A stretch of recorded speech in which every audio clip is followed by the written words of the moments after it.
Boa noite aos assinantes da TCM Mossoró, dirigentes da Câmara de Dirigentes Lojistas, da Federação do Dirigente Lojista do Rio Grande do Norte, da Associação Comercial e Industrial de Mossoró, do Sindicato do Comércio Varejista, do Sindicato da Indústria da Extração do Sal, das várias classes laborais, patrões e empregados.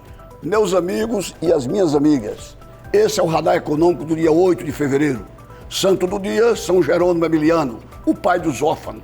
8 de fevereiro é o dia de São Jerônimo Emiliano, um santo italiano que ajudava órfãos e jovens nascido em Veneza. Em 1486, Jerônimo era soldado, mas depois de um evento importante, ele decidiu dedicar sua vida a Deus e aos necessitados. Em 1518, ele fundou um grupo para acolher e educar órfãos e jovens em situação de risco.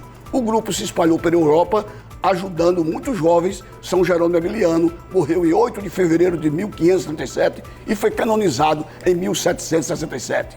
Ele é o santo do dia.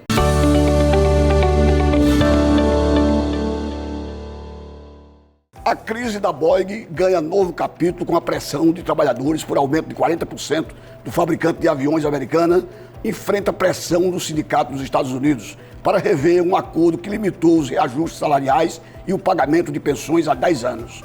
Executivos da Boeing passaram o último mês lidando com consequência de uma crise depois que uma porta de um avião 737 MAX se soltou no ar. Enquanto o fabricante de aviões nos Estados Unidos trabalha para resolver sua mais recente polêmica relacionada à falha de fabricação, um novo risco surge, uma disputa trabalhista de 10 anos que ameaça elevar os custos. O maior sindicato da Boeing, a International Association in Mechanics, está insatisfeito com um acordo de 2014 que teria penalizado as pensões, as aposentadorias, gerando aumentos mínimos e amarrado as mãos dos sindicalistas por uma década. Os líderes sindicais vão exigir um aumento salarial de 40% ao longo de 3 ou 4 anos, fortalecendo para um ressurgimento de movimento trabalhista nos Estados Unidos, modificando a pressão que há 10 anos estava estável. Portanto, a Boeing, a maior fabricante de aviões do mundo, passa por essa necessidade e essa polêmica.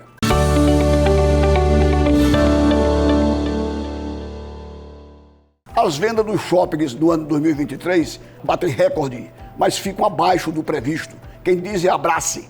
As vendas somadas de todos os lojistas de shoppings no ano 2023 em todo o Brasil atingiram o maior valor da história, 194 bilhões de reais. As vendas de shoppings do Brasil foram recorde no ano passado, mas o desempenho ficou abaixo do inicialmente previsto por conta do peso dos juros altos e da inflação. E de acordo com o levantamento divulgado nesta terça-feira, dia 6, pela Associação Brasileira de Shopping Centers, a Abrace, as vendas somadas de todos os lojistas de shoppings no ano 2023 atingiram o maior valor da história, 194 bilhões de reais. O montante representa a elevação de 1,5% na comparação com 2022, quando havia sido de 191 bilhões.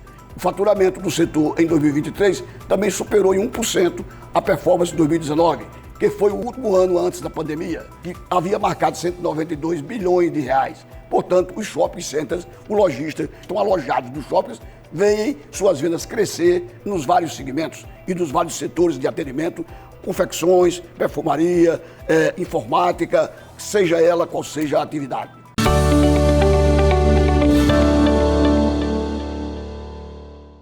O Banco Safra anuncia a compra da Guide Investimento.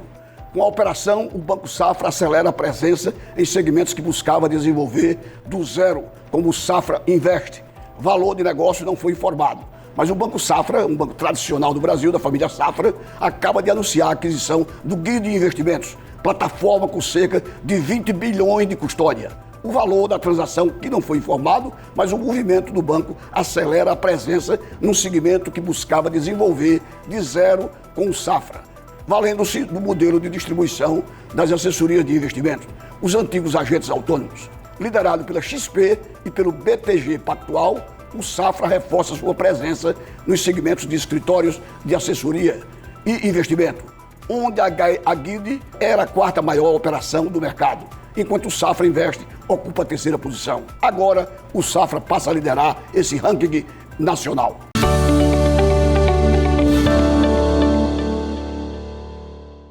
Uma notícia do Rio Grande do Norte. uma notícia, inclusive, que decepciona a quem precisa de segurança pública e não tem, de saúde pública, de educação, de estradas, de investimentos na infraestrutura estadual. Terça-feira última, dia 6, numa reunião relâmpago, a Agência de Fomento Econômico do Rio Grande do Norte, que é dirigida pelo governo do Rio Grande do Norte, criou uma diretoria de supervisão, onde vai pagar a esse novo diretor ou diretora que vai assumir o valor mensal de R$ 32.500, totalizando mais de R$ 400 mil ao ano. Compareceram os associados da agência, que juntos têm apenas 4% do controle da agência de fomento. A Federação das Indústrias, a Federação do Comércio, a Federação das Câmaras de Dirigentes Lojistas e a Federação da Agricultura do Rio Grande do Norte. Todos contra, sócios minoritários, mas o governo do estado impôs sua vontade e criou mais um emprego, certamente para mais um apadiguado. Eu queria aqui deixar consignado, com todo o respeito e até ligação de amizade que eu tenho respeitosamente com a governadora Fátima Bezerra, que considero uma mulher dotada de espírito público para a vida política, que essa não é uma boa prática para um estado pobre, sem dinheiro, que aqui e acolá atrasa o salário dos funcionários por falta de recursos.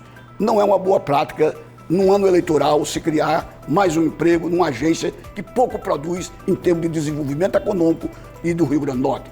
Eu lamento que numa época tão difícil que nós estamos atravessando, onde se promete a duplicação da estrada Natal-Mossoró, onde se promete o reforço e a recuperação do aeroporto de Serra Rosada de Mossoró e nada aparece concretamente, coisas como essas estejam acontecendo. É a minha opinião pessoal.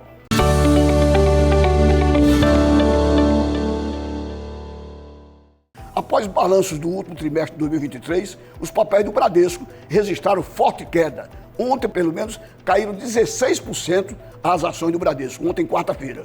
Com a forte queda das ações do Bradesco, nesta quarta-feira, após a divulgação do balanço, o BTG Pactual, que é um banco relativamente novo, superou o rival e se tornou o terceiro maior banco pelo critério de valor de mercado, entre os listados originalmente na B3, na Bolsa de Valores. Pelas cotações registradas na tarde de ontem, o BTG tinha um valor de mercado de 145 bilhões de reais, enquanto o Bradesco passou a ter 141 bilhões de reais. E o Itaú é o maior banco do Brasil, o Banco Itaú, com um valor de mercado superior a 200 bilhões de reais.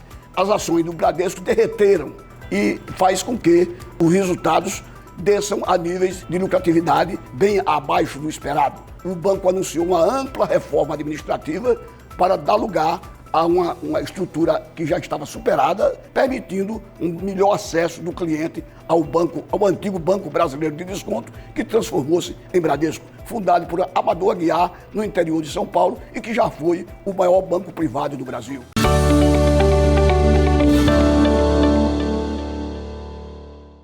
O governo reajusta a faixa de isenção do imposto de renda, que muda a declaração este ano.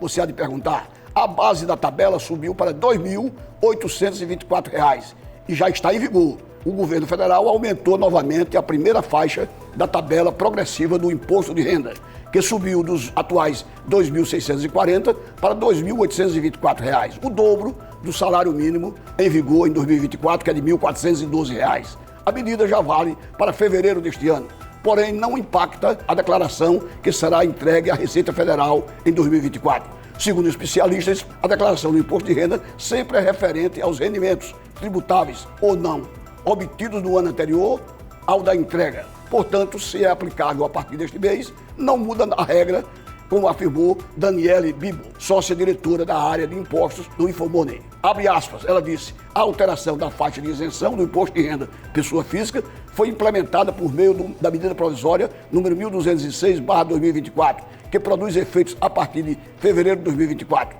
Isso significa que a nova faixa será aplicada às retenções do imposto de renda pessoa física realizadas a partir do referido mês e também nos cálculos mensais do Carnê-Leão realizados de fevereiro deste ano em diante. Fecha aspas.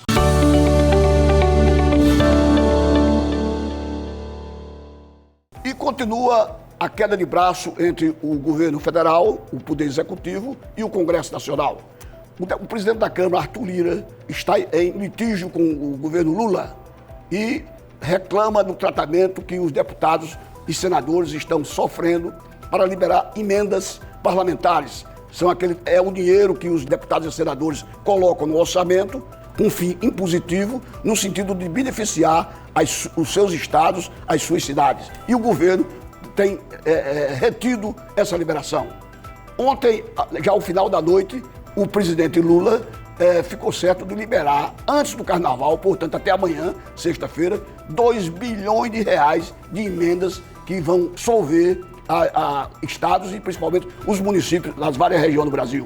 Mas Arthur Lira está numa briga permanente com o ministro Padilha, que é o articulador político do governo, e não se contenta com a maneira como o parlamento vem sendo tratado.